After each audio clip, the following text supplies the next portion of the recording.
leading up to the conflict in Ukraine. Russia's invasion of Ukraine constitutes the biggest threat to peace and security in Europe since the end of the Cold War. On February 21, 2022, Russian President Vladimir Putin gave a bizarre and at times unhinged speech laying out a long list of grievances as justification for the special military operation, announced the following day. While these grievances included the long-simmering dispute over the expansion of the North Atlantic Treaty Organization, NATO, and the shape of the post-Cold War security architecture in Europe. The speech centered on a much more fundamental issue: the legitimacy of Ukrainian identity and statehood themselves. It reflected a worldview Putin had long expressed, emphasizing the deep-seated unity among the Eastern Slavs, Russians, Ukrainians, and Belarusians, who all trace their origins to the medieval Kievan Rus Commonwealth, and suggesting that the modern states of Russia, Ukraine, and Belarus should share a political destiny both today and in the future.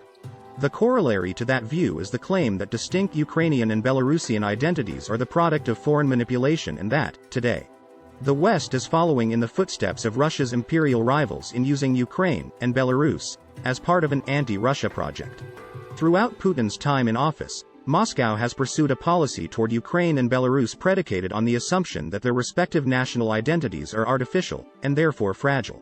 Putin's arguments about foreign enemies promoting Ukrainian, and, in a more diffuse way, Belarusian, identity as part of a geopolitical struggle against Russia echo the way many of his predecessors refused to accept the agency of ordinary people seeking autonomy from Tsarist or Soviet domination.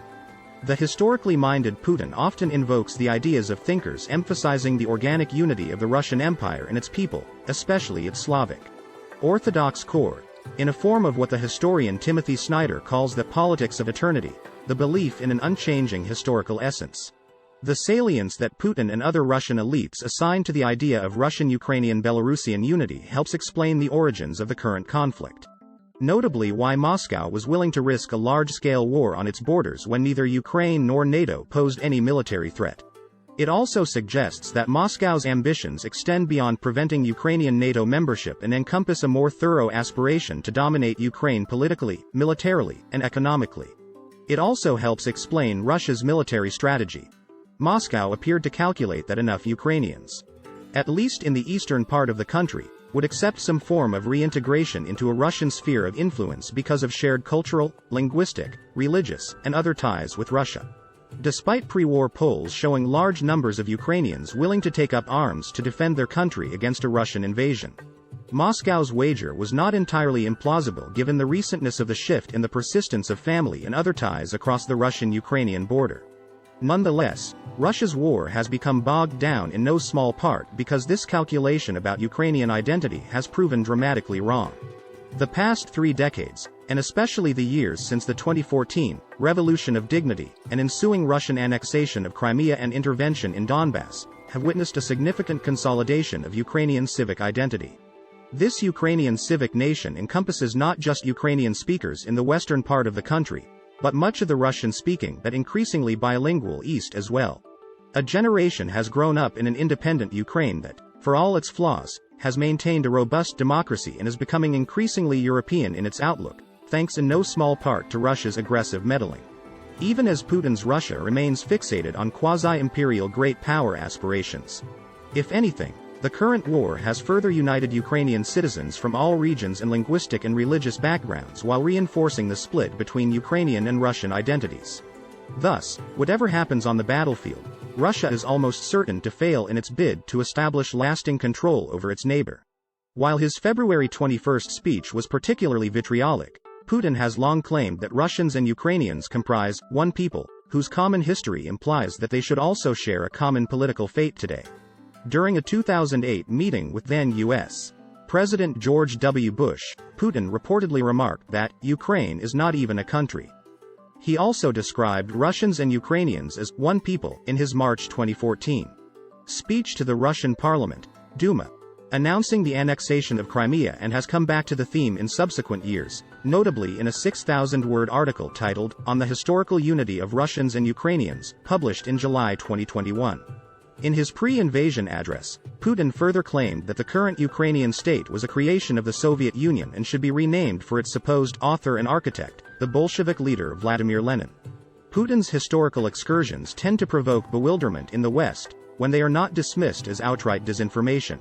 Yet his claim that Ukrainians and Russians, as well as Belarusians, are one people, has a long pedigree in elite Russian circles. It continues to shape not only elite discourse but political practice as well. As Ukraine has become increasingly Ukrainified in recent years, Russian officials and analysts, few of whom have ever bothered to learn Ukrainian, were oblivious to the changes.